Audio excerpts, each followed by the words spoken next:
সুবিধা হবে এবং অস্ট্রেলিয়া কি ধরনের ভয়ঙ্কর পরিকল্পনার দিকে এগুচ্ছে বাংলাদেশের বিপক্ষে ম্যাকায়ে সেকেন্ড টেস্টকে কেন্দ্র করে, সেটা আমার কাছে মনে হয় যে সোফার গত 1-2 দশকে কোনো দলের বিপক্ষে তারা আসলে এতটা অ্যাগ্রেসিভলি যায় নাই, কারণ বাংলাদেশের বিপক্ষে 9 উইকেটের পরাজয় তাদের অহমে ধাক্কা দিয়েছে।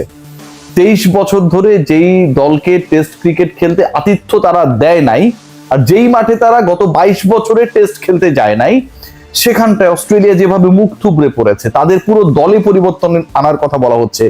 সোশ্যাল প্ল্যাটফর্ম থেকে শুরু করে মূলধারার গণমাধ্যম শুধু অস্ট্রেলিয়া না, তাদের চির প্রতিদ্বন্দ্বী প্রতিপক্ষ, ক্রিকেটীয় প্রতিপক্ষ, অ্যাশেজের প্রতিপক্ষ ইংল্যান্ডের গণমাধ্যম পর্যন্ত অস্ট্রেলিয়ানদের ধুয়ে দিচ্ছে। এই যে একটা সিচুয়েশন ক্রিয়েট হয়েছে, যারা 9 সেশনের মানে 3 দিন যে খেলা হয়েছে, ওই 9 সেশনে কোনোটাতেই জিততে পারে নাই, এবং চতুর্থ দিনের যে খেলা হয়েছে বাংলাদেশ, যে 2 সেশন খেলা হয়েছে প্রত্যেকটাতেই ডমিনেট করেছে।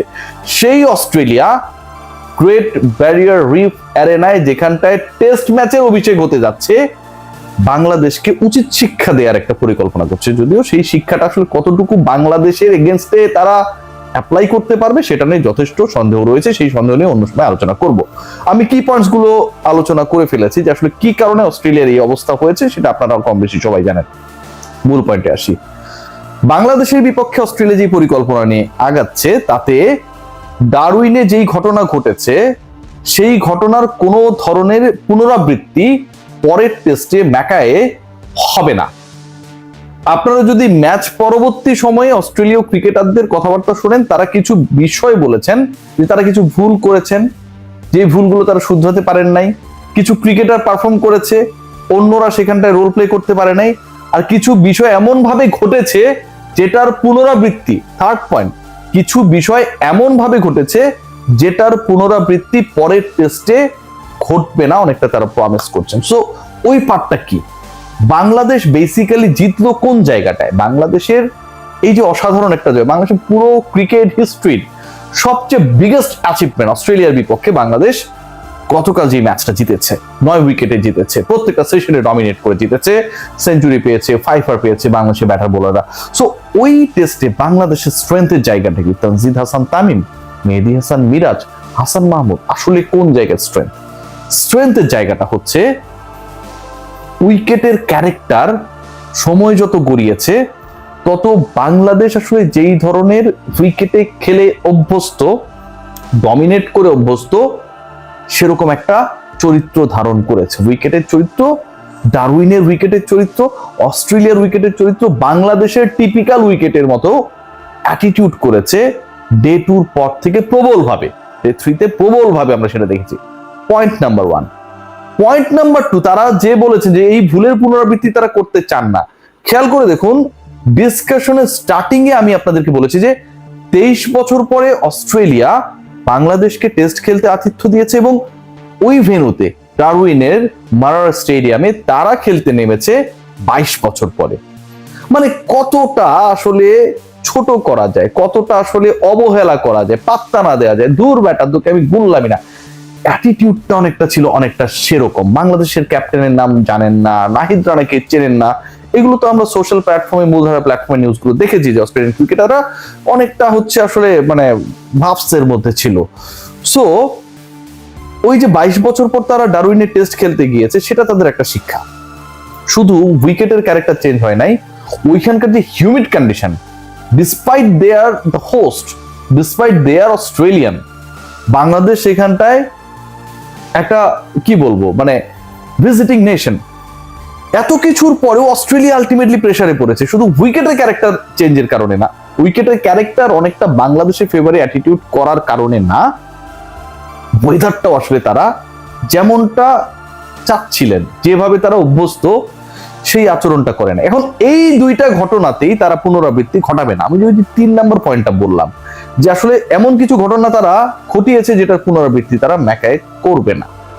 1 নম্বর পয়েন্ট যেটা, সেটা হচ্ছে ডিফল্ট ওয়েদার। সেখানটায় আপনারা যদি খেয়াল করে দেখেন, ওয়েদার আপডেট নেওয়ার চেষ্টা করেন, ডারউইনে প্রচন্ড গরম ছিল, আমাদের সাংবাদিক ভাইরা অনেকে অসুস্থ হয়ে গিয়েছিলেন, এরকম অবস্থা হয়েছে। ওইখানটায় ম্যাকায়ের যে সিচুয়েশনটা রয়েছে, ওয়েদার হচ্ছে ধরেন 14 থেকে 18-র মধ্যে ডিগ্রি সেন্টিগ্রেড। সো আপনি মোটামুটি বাংলাদেশের একটা উইন্টার সিজনের ভাইবস পাবেন দেয়ার। এবং এই রকম ওয়েদারে, এরকম কন্ডিশনে, এরকম মানে উইন্টার ভাব যেখানটায়, অস্ট্রেলীয় রিয়েল কন্ডিশনটাই হচ্ছে সেটা। সো এই উইন্টার ভাইবস অথবা একটু কোল্ড ওয়েদার, হিউমিড না, যেখানটায় তারা ডমিনেট করে, খেলে অভ্যস্ত, প্রতিপক্ষকে পরাজিত করে অভ্যস্ত, সেই ওয়েদারটা ডিফল্ট তারা পাচ্ছে। ডিফল্ট, কারণ প্লেস চেঞ্জ হয়ে যাচ্ছে এবং ডারউইনের সাথে ম্যাকার ওয়েদার আকাশ আর পাতাল, কোনো ধরনের মিল নাই। 1 নাম্বার পয়েন্ট, যেটায় তারা একটা অ্যাডভান্টেজাস সিচুয়েশনে থাকছে। এবং ভয়ঙ্কর পরিকল্পনা যেটা, সেটা হচ্ছে বাংলাদেশের তো আলটিমেটলি ওই স্পিনটা কাজে লেগেছে, রাইট? স্পিনটা বাংলাদেশে কাজে লেগেছে শুধুমাত্র কি বোলিং এর ক্ষেত্রে, মেহেদী হাসান মিরাজ ভালো করেছেন, 5 উইকেট নিয়েছেন, সেক্ষেত্রে ব্যাটিংও কাজে লেগেছে। কারণ যেই উইকেটে স্পিন ধরে সেই উইকেটে তো প্রতিপক্ষের পেস প্রপারলি কাজ করার কথা না। এখন আপনি যতই হ্যাজেলউড, স্টার্ক, কামিন্সদেরকে নিয়ে বোলিং অ্যাটাক সাজান না কেন, উইকেট যদি স্পিনারদের সাপোর্ট করে, যত বেশি উইকেট টেকিং অ্যাবিলিটি থাকুক না কেন, আপনি আসলে ওখানটায় successful as per your ability, as per your quality আপনি হতে পারবেন না। সো এই ঘটনাটা ঘটেছে। অস্ট্রেলীয় পেস ডিপার্টমেন্ট 5 জন পেসার খেলানোর পরেও সেই সুফলটা পায় নাই।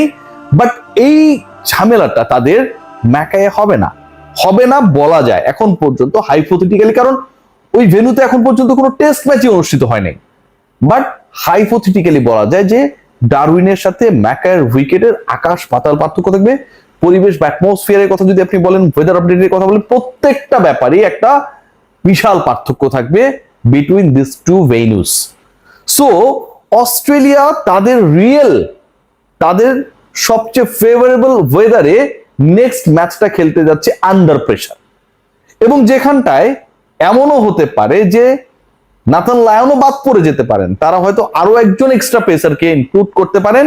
উইকেটে ঘাস থাকবে, গ্রিনিশ উইকেট হবে, আউটফিল্ড আর উইকেটের মধ্যে পার্থক্য খুব বেশি বুঝতে নাও পারা যেতে পারে, এরকম সিচুয়েশন হতে পারে। অস্ট্রেলিয়া বাংলাদেশের পরীক্ষাটা আলটিমেটলি নেবে পেসে। বাংলাদেশের পেসের বিপক্ষে তারা ফেইল করেছে, সেটা একটা ডিফারেন্ট ডিসকাশন। বাংলাদেশের স্পিনে যে তারা কাবু হয়েছে, সেটা আলটিমেটলি ব্যবধান করে দিয়েছে, losing the match, losing the Darwin test against their visiting nation.